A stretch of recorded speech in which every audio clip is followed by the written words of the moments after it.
Mr. Vice President, thank you so much for taking some more time with us today. You bet, John. Good to see you. So you today announced a new initiative to strengthen the American families. Can you tell us a little bit more about what your plan is? John, I'm running for president because I think this country is in a lot of trouble. And that's especially true of the American family. The reality is that traditional two-parent families are feeling the weight of the failed policies of the Biden administration, but they've also endured kind of the steady assault on our values, on our faith, on our liberties. And I wanted to come here today to this national gathering and really unveil a plan to strengthen American families. I mean, I really believe that strong families make strong communities. The strong communities makes a strong nations. And so strengthening the American family, I think, is at the heart of our American renewal. And we have a four-part plan, which first begins with combating the runaway inflation that's waging war on American families' budgets, making changes in the tax code that'll make it more possible for more American families to live on one income. And I also want to bring about changes so that any American family that's willing to adopt a child can do so at virtually no cost to them. I think if you're going to be pro-life, you have to be pro-adoption. We're going to stand up to the radical left and their transgender ideology that's taken hold in our schools. And I'm going to direct any administration that I lead to deny all federal funding to any hospital or healthcare provider that engages in chemical or surgical transgender treatments, to stand up for our kids. We've got to protect our kids. Thirdly, we're going to protect parents' rights. We've seen parents' rights come under assault. I'm going to shut down the Federal Department of Education, transfer all of those dollars back to the states so long as they use them to expand educational choice opportunities.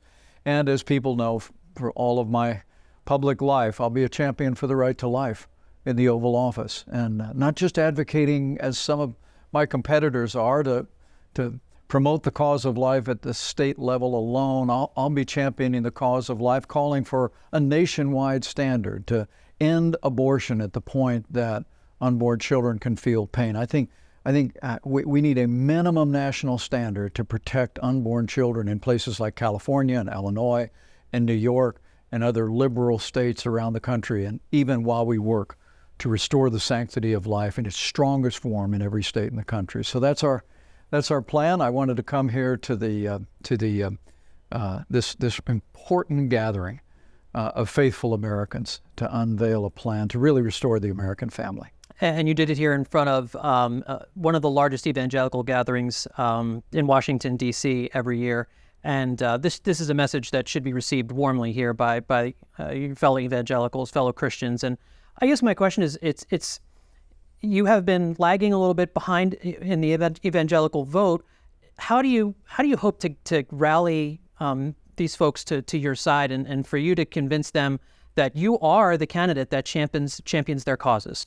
Well, John, one of the things I've learned since I've left the White House as vice president is I'm well known, but I'm not known well. Most people know me as that loyal vice president standing alongside President Trump until the day came my oath to the Constitution required me to do otherwise. But I was a governor of a state that advanced pro-life legislation. I was a leader in the Congress that stood for traditional values.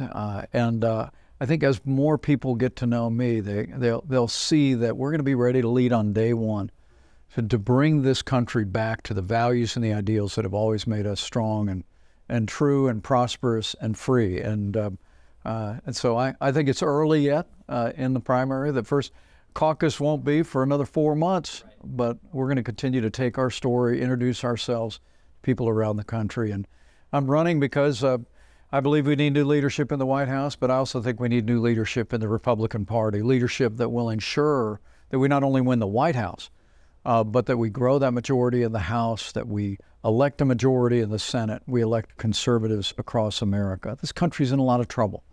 And I think different times call for different leaders. And I'm stepping forward, and we're going to continue to offer our experience as the most qualified, the most consistent, the most tested conservative in this race. Piggybacking on that a little bit, you earlier, I think it was last week, talked about this divide that's growing in the Republican Party between a conservative Reagan-style republicanism that existed even as soon as 15, 20 years ago, and now a more populist brand of republicanism. Can you explain a little bit more about where that divide is, how that divide is growing, and how you can bridge the gap? Well, John, there's already a party that believes in appeasement on the world stage. There's already a party that wants to ignore our national debt. There's already a party that wants to marginalize the right to life. But I'm running for president because I believe in a strong defense and American leadership in the world. I'm willing to take on the national debt and bring fiscal discipline and reform back to our national government. And I'll stand without apology as president for the right to life and not seek to relegate it to the states. What people are learning more and more every day is that there are a number of candidates in this race, and there's a movement within our party that would really walk away from those timeless conservative principles that have literally defined my career, and frankly, they've defined our movement over the last 50 years. But I still believe the majority of Republicans and the majority of Americans know that common sense conservative agenda of less government, less taxes, a strong military, and a commitment to traditional moral values is the way toward renewing our country and for the betterment of everyone in our nation. So I'm going to stand on that principle. We'll have that debate, and I like our chances. And I know one of the things that you've also talked about as you've been running for president is your record serving as President Trump's vice president. And President Trump ran in 2016. Would you agree as on a populist agenda a little bit? And so I guess my question is, what has changed since the end of the Trump presidency to now, where you're calling more for a conservative, Reagan-esque conservatism as opposed to the populism that President Trump displayed during his presidency? Well, John, when Donald Trump ran in 2016, he promised to govern as a conservative. And we did.